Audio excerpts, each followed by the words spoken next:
Friends, welcome back to the Film Alchemist podcast, the show where we look at movies we love, break them apart, to find out what gives them their magic. I'm your host, Josh Griffey, joined as always by my Special Forces friend and broken man who's now a widow and really sad, but has these really kind of cool baby doll eyeballs, and co-host Alex Dandino. I just went for it. I just started saying things. All right, guys, forgive me in advance. I am a little under the weather. Midwestern winters. What are you going to do? So we are here again, the pod, stuffing your stockings. That's what we do every December. We let our fans pick which movies they would like to hear covered. And this year we got some really good submissions. You guys can still submit to the show wherever you find us on social media, at Film Alchemist 1 on Twitter. Wherever you find us, send us a suggestion of a movie you would like to hear us talk about, and we're going to do our damnedest to get to as many as we can. Also, if you're listening to the pod, please take a second, leave us a rating and review, especially on Apple Podcasts. That helps us a ton. And go subscribe to our YouTube channel, Nerd Alchemist. That's plural with an S at the end. So you can see our lovely faces to match our sensual voices. No movie is too weird. Last year we watched Taxidermia, so I'm pretty much and R100. That's probably our weirdest fan submission of all time. If you've never seen R100, thank you, Bean Brugger. Jump in. All right. Well, today, friend of the show on Twitter, we had a really good suggestion. Twitter handle was Ivan the Boneless. It's at Kadeem, Kadeem _96. Really nice guy. Has lots of interesting stuff about movies he's watching and comics he's been reading this year. Follow him. Good follow. He submitted to us I Saw the Devil. Woo! I fucking love this movie and was super pleased to get a chance to add it to our list at this point, right? Who knows how long it would have taken us to get to a theme with I Killed the Devil. But here we are. Alex, walk me through your initial impressions on I Saw the Devil. I Saw the Devil is excellent. That's my initial impression. Fucking stellar. This is the cool thing. I like a lot of Korean filmmakers. I've watched a lot of Korean films, particularly because of this show, but also just in general, those are the kinds of things like I feel like there's a lot of great Korean filmmaking going on that gets overlooked simply because we don't get it out here very often. Like we get like the big flare-ups, but when you find these kinds of movies, and like I Saw the Devil was released stateside, but when you get these kinds of movies, it's really, really, really a big treat. And the thing that I love the most about Korean filmmaking is I think they actually know much better about revenge and so on and so forth than any American filmmaker could ever muster. Every time I watch a Korean film, the story of revenge, the completion of the revenge, the need for vengeance is so great and so cool. Like the emotions are running so intensely. And then on top of that, I mean, you just have like bone-crushing action, like things that are pushing the envelope so far to the point. Like this movie, did you know even in Korea this movie had to get recut? Like, yeah, I'm not surprised. It's fucking brutal to watch. Apparently it was so violent the first time, like the Korean Film Board would not put it out in theaters, and they're like, you have to recut this movie. Just off the top of my head, there were probably at least 4 scenes where I fucking had to turn my eyes away for a split second.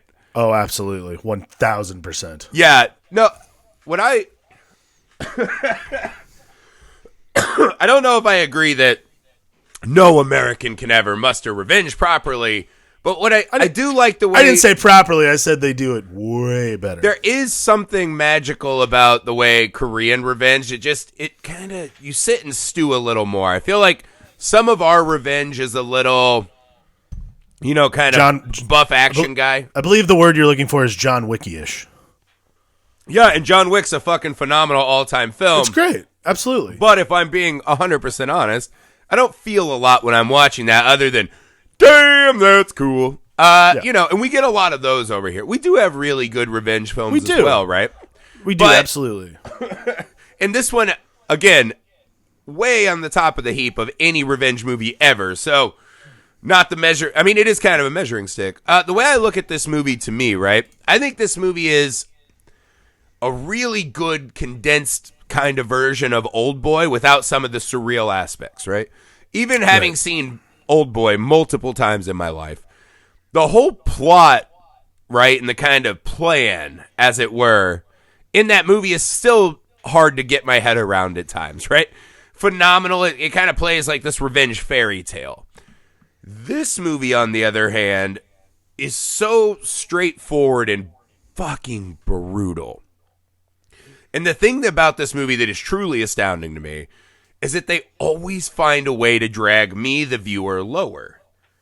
It fucking blows my mind. Because there are points in this movie where something happens and you just go, holy shit, that's the worst thing that I'm going to see in this movie. No, it's not. It just keeps going.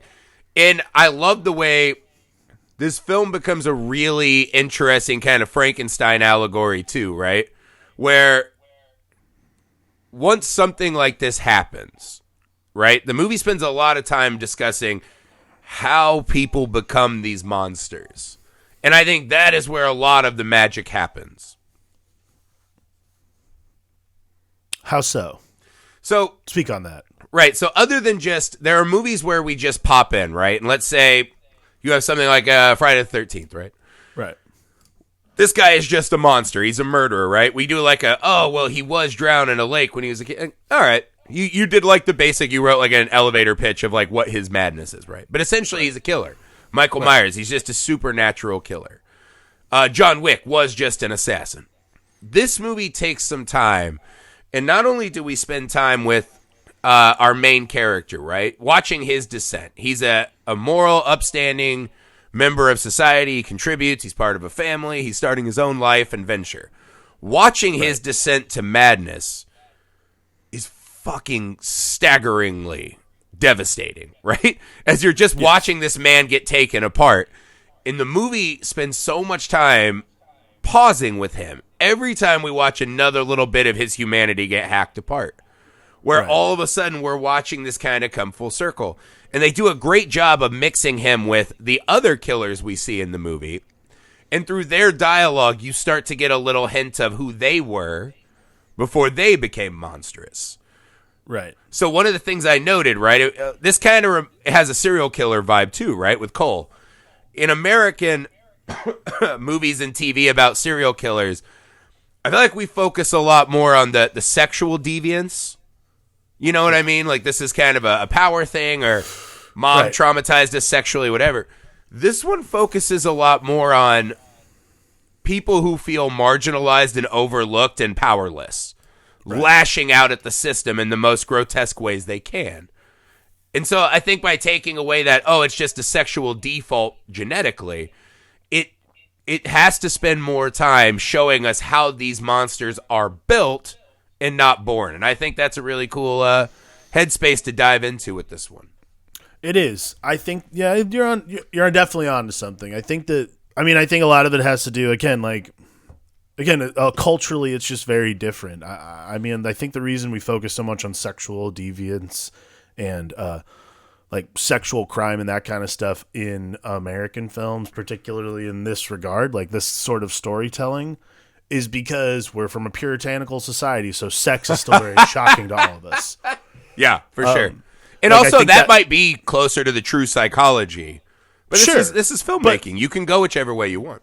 Right, of course. I think, but we all sort of, we all sort of come from the same, I would say, cultural primordial ooze where, you look at something and you're like, oh, wow, that is a frightening thought. Oh, wow, that's even more frightening because there's a sexual element to it. I think perhaps maybe not focusing on that and really giving these characters room to breathe that isn't necessarily a sexual aspect, but much more just look how brutal and terrible these people are. They're willing to go to this level to be acknowledged. That's what I think is the true terror. That's the real fright of the whole beginning of this movie, is that this is the willingness of brutality. And that's the really scary thing. That's the really scary thing at the very beginning of this movie with the the assault in the car. That's just terrifying to me. Yeah, I mean, what it does too is this movie brilliantly depicts these ultra grotesque human beings and acts with a banality that makes it feel very built into the world we live in, right? Right. So the opening, we start with this kind of brilliant POV of a rear view mirror with little angel wings. We're driving through snow, right? Innocent. Snow comes down. It's white. It's pure. It's covering up all the sins of the world, right? It's a beautiful moment. Right. By the time the car stops, now all of a sudden, oh, fuck. We just spent 2 minutes driving through this wonderland in the POV of the fucking murderer. So right away, the movie's telling us you are going to be spending time looking at this from the point of view of people that you find monstrous, right? It's a quick way for the movie to submarine and subvert our expectations. Totally. And just build these monsters in. And just look at the way he even attacks the lady, right? So she's on the phone talking to her husband. Kind of the banal, common talk that we all have with our wives, right? Or our husbands. He comes up, and why does he pretend to check the tire? Right? He's trying to lure her into the van. Right. Make it easy on himself. And I started to think about that. Why does he do that? Because later when he attacks the car even, when he comes back, she has the lights off. She turns them on. He's on the passenger side. And he smashes her windshield before he comes to her driver's side to get her. Right. So there is this theatrical nature of he's got to do this performative transformation into monster, right? And that's kind of his kick and his fetish is, I think he does the your tire's flat, I'll take you into town thing. I think this is a way for him to try to kind of lie to himself almost, to make himself a hero in his own story. Sure. And it's only on a small level. I don't think a guy like this can ever fully lie to himself. But why put the extra effort in? She's already out alone. He could have just attacked that first second. Right. Well, I mean, I think like from that perspective, I think psychologically from the character's perspective, you're totally on point. I think from a filmmaking perspective, obviously, it's the like we know something's amiss when we start the POV, or at least when it's revealed that it's who's Choi Min-sik, is that the actor's name? Yes, I believe so. Yeah, the guy from Old Boy. God, he's so fucking good in this. Min-sik Choi. Min-sik Choi, thank you very much. So when we reveal that it's him, like we already know something's amiss, and then I'll tell you what it is. It's when he knocks on the window, he says, "Hey, if tire's flat, so on and so forth," and she's like, "That's fine," and he's like, "You're really like, your car's really sinking." She's like, "It's fine, I'll just wait for a tow truck," and she pulls up the window, and he like holds that beat and smiles real quick. Yeah. That's like, that to me, I was like, this is like probably what people who experience Zodiac were, like that lady out on the road, like. That's like that level of serial killer where that's like the flip, and that was the part that I was like, oh shit. Right. And this is what this movie does a little differently that I love, which is by rolling up that window and not acknowledging him immediately as an equal, right? Which is totally justified, right? Especially after watching this movie. Never pick people up on the side of the road. Never trust 1,000%. anyone, right? Totally. But that window shot, right? It's her putting up a physical barrier. I want to be separated from you. In a way, she's looking down on him in his mind, right? And the smile he has is, you've granted me permission to cleanse you. You are a bad person who is worthy of being a target of my assault. And it's so I mean, the brutality of just the hammer blows and the way he kind of pauses. There's a shot when he looks at her, and there's a tear in her eye and this blood streak that runs down her face. And I was like, that's what we talk about on this show. It's alchemy, right? Whether you plan this out or it's just kind of that magical things just started to drip the right way, it's just pure magic. It's a fucking lovely shot in the most terrifying circumstance. Totally. And I think that is the weird duality of this movie a lot, is how beautifully fucking shot this movie is, but we're also repulsed constantly. And I'm one of those guys, too. There are two things in movies I'll never get tired of seeing. And one is bloody snow, and two are characters staring at themselves in a mirror. Anytime that's in a movie, I'm all the way in. But what I think this movie does, too, another layer they add is when he takes her back to the shack, right? We cut from that beautiful bloody snow shot to the ugliest set in the movie, which is just this kind of meat room. Right. And we cut to her wrapped in this bag, naked, and she's still fucking alive. She's still alive. Oh, God. And when he pulls the thing back and kind of pulls her arm out and ties her to the wall, he's just kind of casually smoking this cigarette in a way that just looks like we used to work in art department and, do heavy slog lifting and shit. And you just see us like, oh, fuck. And you're just having a cigarette, like anything to take your mind off what the shitty work you're doing. Right. That's what he's doing, right? There's no kind of sexual mania. He's not on the power trip. There's no joy in it. It's labor. Yeah, it's just work. And that's what this scene adds on top of it. Is the first scene is kind of this cinematic assault, right? This power. He's hitting things with a hammer. The second is just, man, this is a lot of effort. I got to clean this up. I got to hose off the floor. He's chopping the meat, and it looks like a shitload of labor. And when he's done, he takes his coat off and just, oh. And there's a casualness to that is so extra terrifying. Oh, it's horrible. When you watch it. And the movie obviously goes a little more off the rails towards the end. But just the casual matter-of-factness that this is just happening in a civilized society, it's horrendous. I mean, it's just fucking horrendous.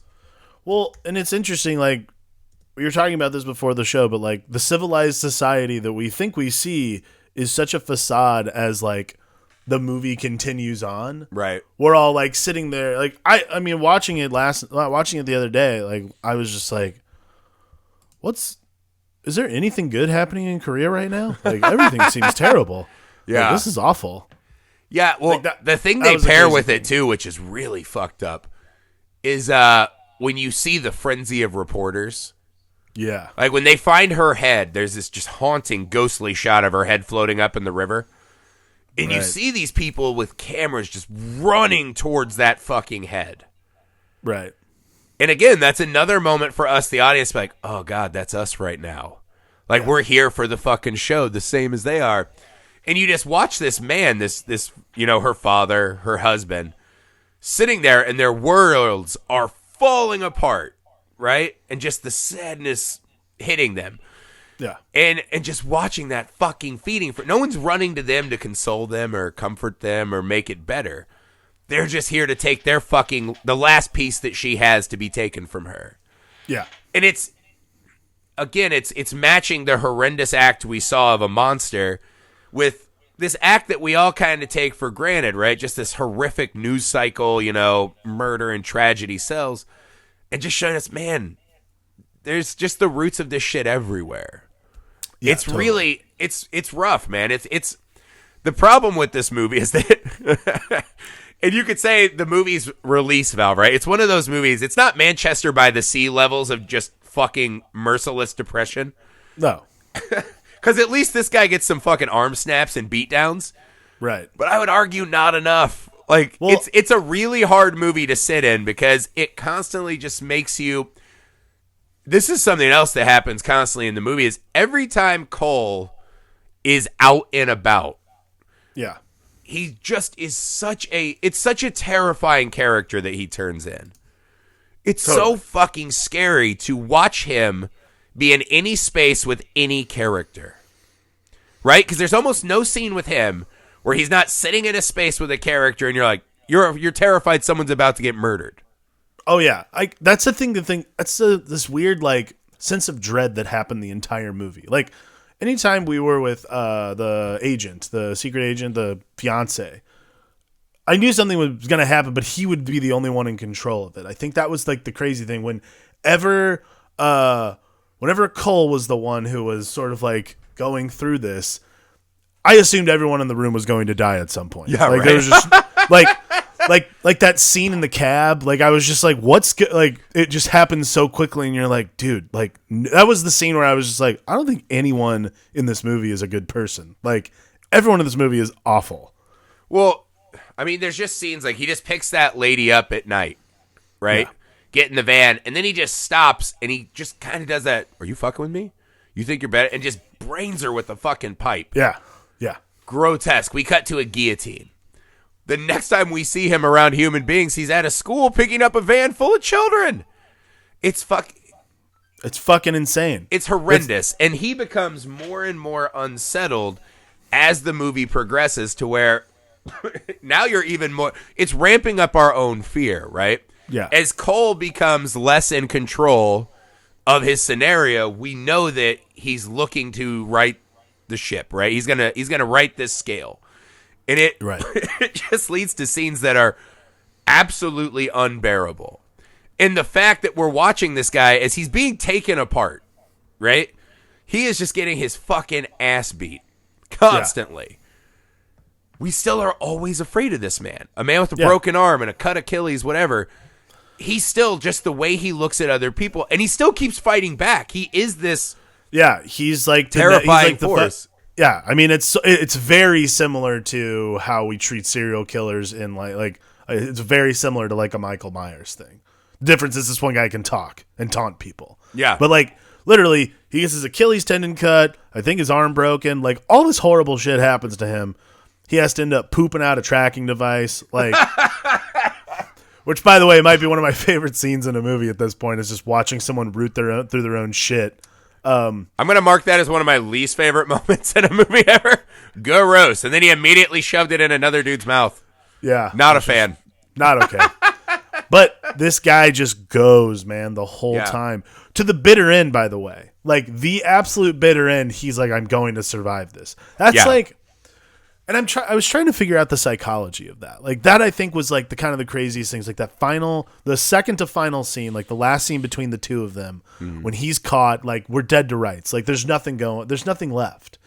And he's still there just saying like, I have no fear.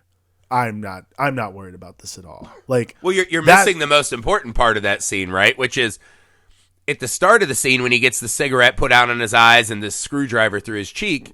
Right. He does start, I'm sorry, let me live, I'll pay for my sins. I'm with you on that. Like, that I know is like all, but that's what I was trying to figure out is like. But why does he do the show, right? Because Kim, the detective, or the bodyguard, whatever he is, he even says, right, oh, I bet you've heard that 100 times, you must like that. Yeah. And in my, I was like, oh shit, Cole's trying to give him the satisfaction that he gets before Cole knows he's dead at this point. Totally. Why does Cole try to give him that last satisfaction? Why does Cole... This is the thing. Is it part of a ploy, which I don't buy because there's no getting out. I think he knows that. Right. Why do that moment of conceding only then to turn around and be like, cut the bullshit. I don't know pain. I don't know fear. Fuck you, man. I think it's because he is immune to that. Like, that's how he gets his rocks off, you know? I think that he thinks that Kim is a better man.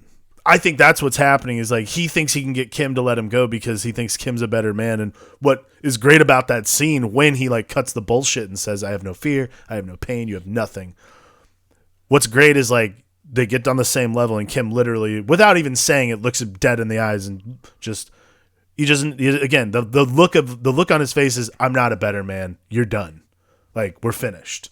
Yeah. Like, I have completed my task and I'm not better than you, but I won. Like, no, that, I mean, think the acting of that scene is just fucking real, right? But what, because that's the question the end of the movie keeps asking you with Cole, right? Is who won? And I think this, the answer of this movie is no one. A fuckload of people lost. Nobody wins in this movie. Like, let's be clear.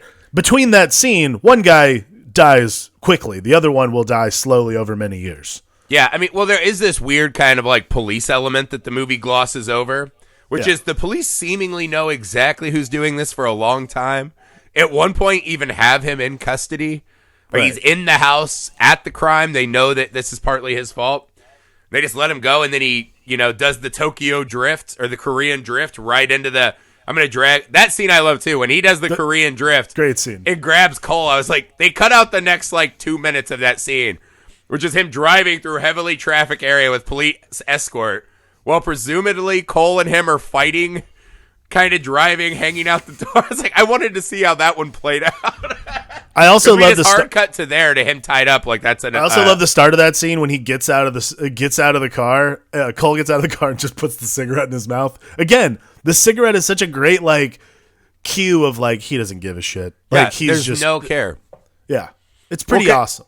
it's brilliant too, because when the daughter first dies, one of the first scenes that we see with him and his soon-to-be father-in-law is he's like, "Sir, you have to quit smoking." Right? Yeah. There's a reason to not smoke. He has a life, and people care about you. And then as the movie goes on, Kim and Cole are both just smoking it up, like, "Oh, fuck all this." You know what I mean? There's no more care or concern. And so, yeah, I think the question at the core of the movie is that who won is important because, and I think that's the way that Cole wishes to reframe the game at the end. Right. Is that he knows he's lost. He wants to say he won, right? Because this is part of what the movie does is, especially with Cole and the cannibal, we get this, oh, you look down on us. You think we're less... Like the cannibal, when he's about to cut that lady open, right? Because he ran out of guts. He opens his freezer full of chicks. Right. And then he has another room with live ones. I was like, God, this movie's... Like, even just a little thing like that, just thrown in there, is so fucking scary. So and we just kind of gloss over it like we're on our way to make a snack. But right as he's about to get her, right, he kind of does this, hey, you saw your sister. Extra scary detail he just throws in. If you fight, it's going to be worse. Just, chill out. And she kind of, struggles a little. And he just goes, why did you look at us like we were nothing when we came to your door? So we have to assume the way he captures these people is some kind of like Jehovah's Witness. We knock on doors, and then if you open the door, you become prey. Right. And he knows that he's a criminal. He knows he's a cannibal and a murderer. And he knows that she should be afraid of him. Right. But in his mind, he can still justify the fact that she looked at him and prejudged him as less than. Right? Even though all of our kind of survival instincts we still have as animals are telling us, hey, this is bad. Not okay. Weird, creepy guy at our door. Don't do that. Something really bad's about to happen. Yeah. That's something Cole does constantly, too, which is letting these people know that they have somehow wronged him or done bad, right? When he has the schoolgirl in the shallow grave he dug. Which is just, I can want you. Why can't I want you? I can do whatever the fuck I want. And he always says his name, right? I'm Cole. Like he says it, like, do you know who the fuck you're messing with? So he's this little nothing man who's been driven to make this monster. And he's constantly shouting out his own title. So it's just shouting against the system. It makes sense that he can't stop or else his whole myth is done. This guy can't beat him in a fight. Right. That's why coming back again to him begging Kim is so fucking strange of a choice. Right? Yeah. It's the only thing I could make of it is, was it a test? Well, that's what I was saying earlier. It's Cole trying to see if he's too far gone. Because now, it's like an infection. Like, when you have that level of grief. Like, imagine having that level of grief, like someone takes your loved one like that. Yeah. And so you're a cop with considerable means, and apparently, no police officer Also, after can touch the you. serial killer gets on the phone and is like, hey, did you know she was pregnant? Oh, you didn't know? Fuck you! That is terrible. And he fucked up the grandfather, and he murdered your soon-to-be sister-in-law. Right. See, that's that's the level. That's the level beyond. Like, that's the step up, and once you bring family and once you bring a child into it, that's the step up. Like, there's no more Kim. Like, Kim's gone. Like, that's how Batman becomes Batman, Yeah. Like, Kim's gone. It's just a husk of a man who is only fueled by revenge. And I think that's why the pregnancy part too, because she was still carrying the child. That child is a blank slate for all of your hopes and dreams for the future, right? Exactly. That child could have been born and not made it, something wrong, blah, blah, blah. But because it's just this concept, it's this extra crushing, now he has killed your theoretical future. Well, and I think that's what is so phenomenal about that ending scene where he's just walking through the rain is he has this full breakdown in the rain, and that's Kim coming back. Yeah. He comes back, and now he's in this body that he's been able to sort of turn off. His brain has been able to turn off, and he's just been this killing and hunting machine. Now he's back, and he has to actually deal with the grief and the true horror of what's become of his life. I'm sure absolutely none of the legal consequences are coming into play here, but nevertheless, the thought of simply having to go through life without and knowing that while you might have completed your task, that leaves you with nothing. You're still left at the end as somebody with nothing. That is probably the more terrifying aspect of the whole thing. Well, to sit there and hear his work play out, right? He ties him up, and he, just like one of the most hardcore moves, calls this guy's estranged family to come and get him, which is kind of a weird flex because I feel like Cole wouldn't care about his family enough. No. I think it's more of a he's mad that the guy found out who his family, like it was he had found something else on him, right? Yeah. He had moved a pawn in a way he didn't see. Totally. But for that guy to be like, hey, I'm going to re-traumatize 3 other people walking through the rain, and then like he said, it's over, realizes that nothing is better. And in fact, a bunch of things are worse. That father-in-law could die, right? Yeah. The stepsister is dead. His wife's not coming back. At least 4 or 5 other people are dead now because of this.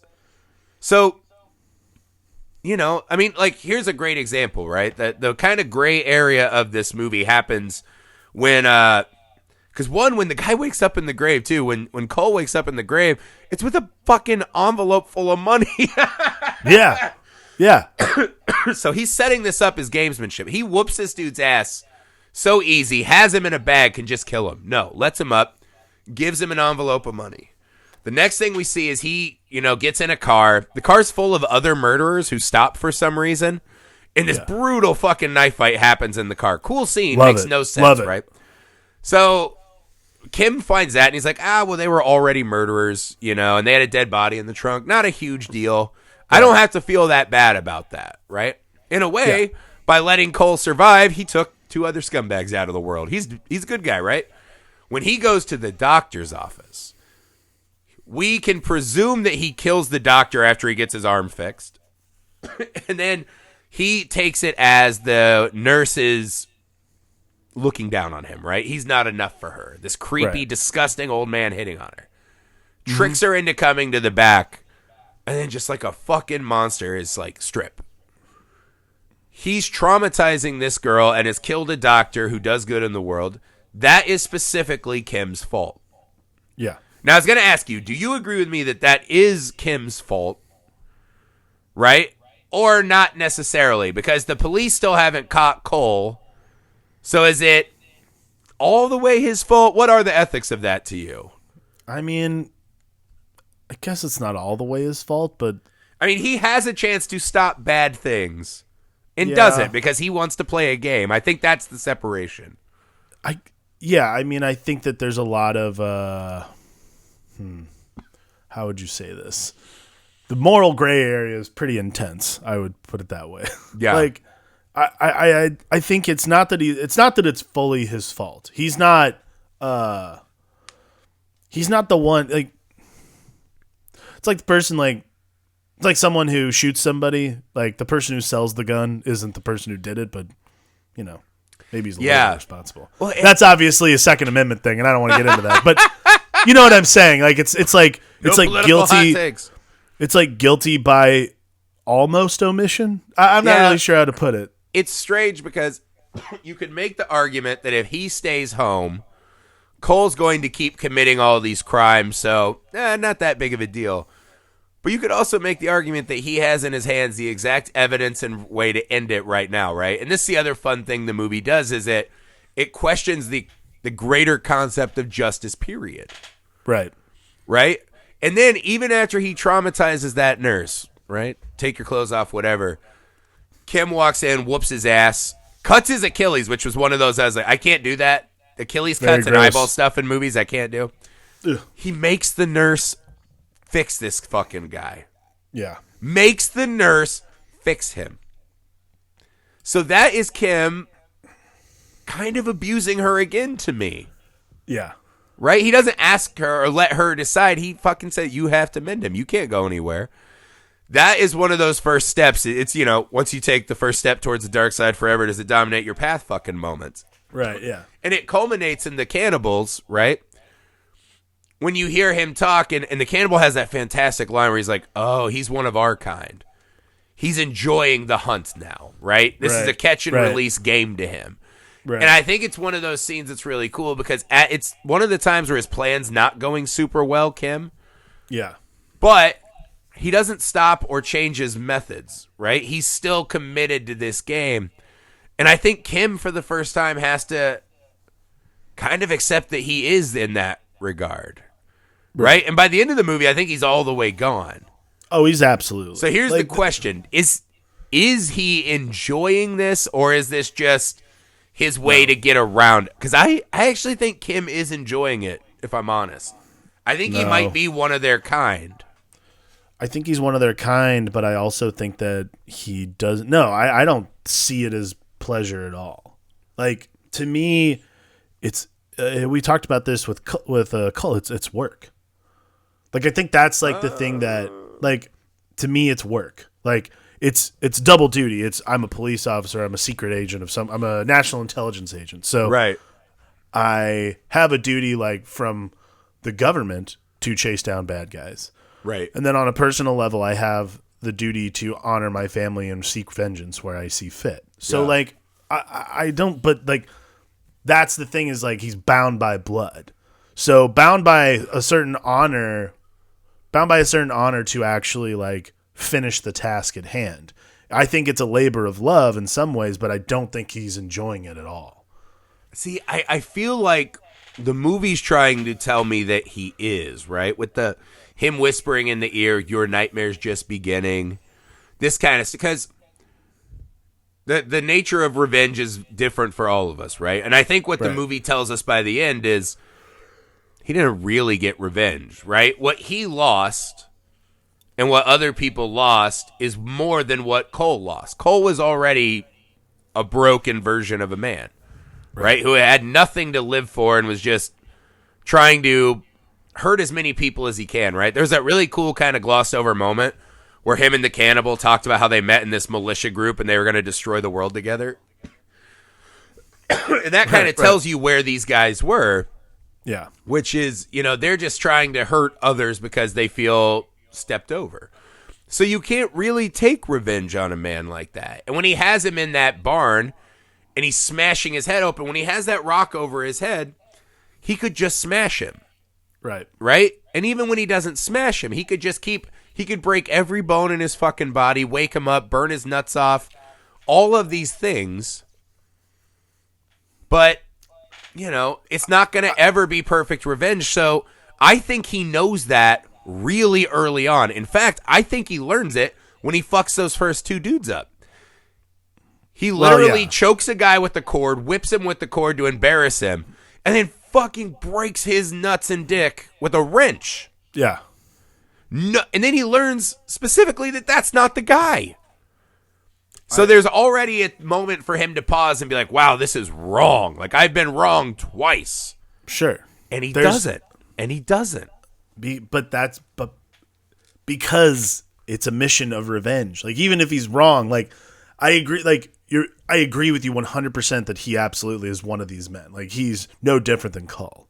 But the difference is that Kim's pursuit of justice is so internalized and so deep. It has nothing to do, though, with pleasure. Like, that, I think, is, like, he's not enjoying it. He has to keep going, though. Like, when he finds out that he's fucked up, there's no conscience of, like, oh, God, maybe I should stop. I fucked up twice now.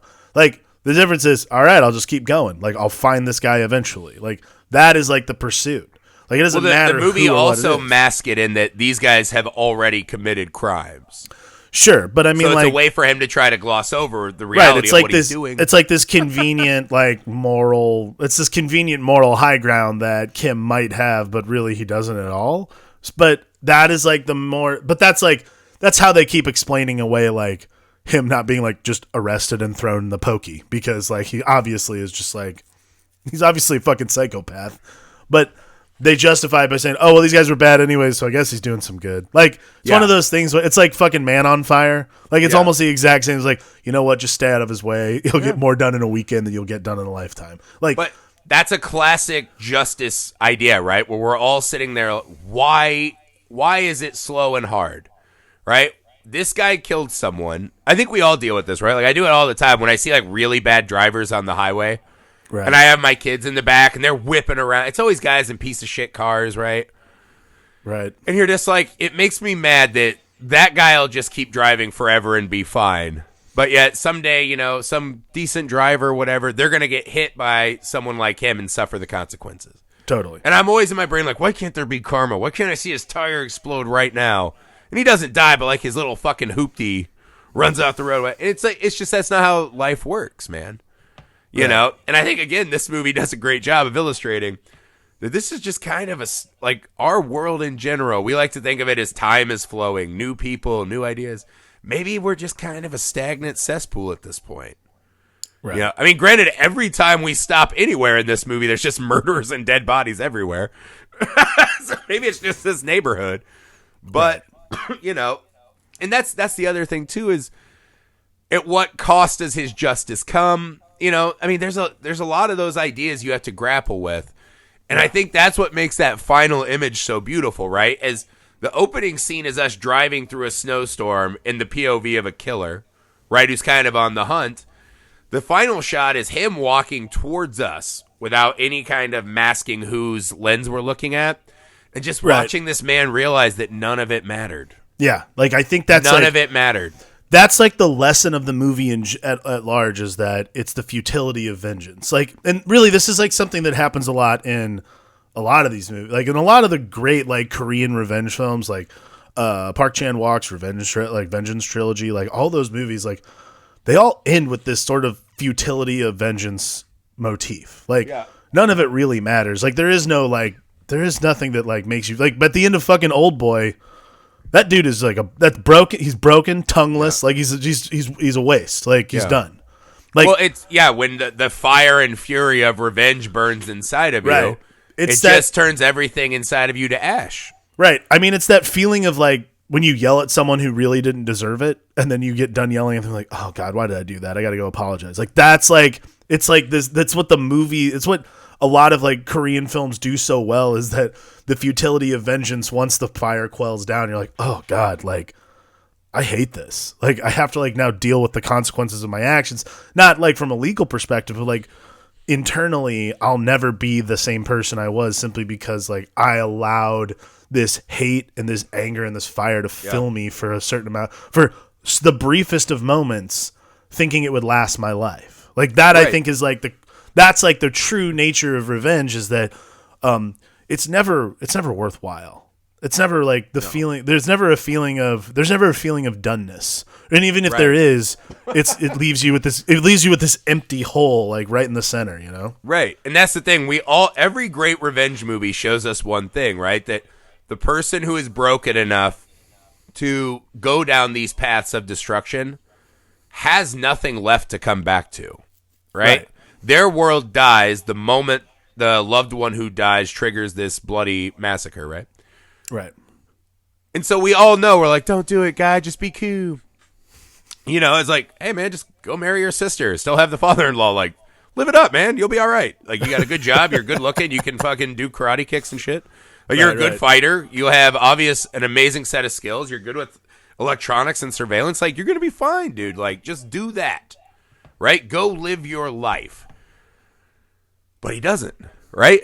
Right. We all know where that movie ends. Yeah. And even knowing that, I have a wife and kids. You have a wife and kids. I would want to be him, right? At the end of that movie weeping, I would want to be the guy covered in blood weeping, rather than just like having a tea like, well, I'm glad my new life is pretty cool, but I forgave that guy. Yeah. It's baffling. I mean, it's a contradiction of our own logic and common sense. Mm-hmm. And it even, especially the movie, even kind of stops to pause and just be like, do you really think this is what your fucking wife would want? Would your wife who loved you really be like, hey, can you like run through town and just keep, fucking kneeing this guy in the mouth and snapping arms? No. Right. I mean, I think that's like, but again, that goes back to, I mean, revenge and vengeance is a selfish action. Like, there's no way around it. Like, it's always the way it is. Like, there's never a time where someone looks at you and says, do this for me. Like those movies also always end with the person who actually carried out the task going, well, that was a waste of time. Like those, like there's never a feeling of like completion. No. Well, this one has a scene too that I love, which kind of sums the whole movie up to me, which is when he goes into the house, the police let him by, right? Like, thinking that him seeing the consequences of what he's done is going to change him. Right. And the father is sitting there all fucked up. He had his face smashed in by a weight. no guarantee he's going to live, right? No. When he sees this guy who brought this to his doorstep, the first thing he does is he just grabs his hand, right? Bloody hand, grabbing hand. And they just kind of look at each other, man. And Kim starts crying a little. And the father, laying there beaten, doesn't care as much because he knows that this guy was driven to be scared and hurt by Kim's revenge.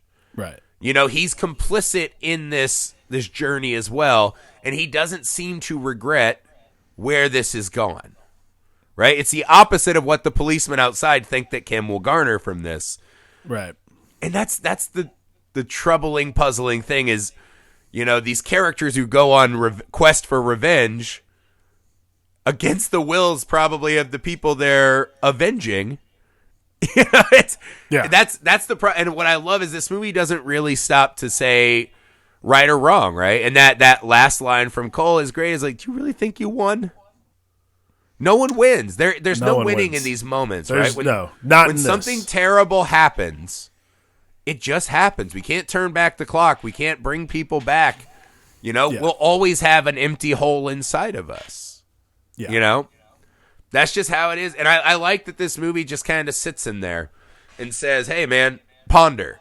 And while you're pondering, here are these fucking amazing action sequences in one of the best movie villains of all time.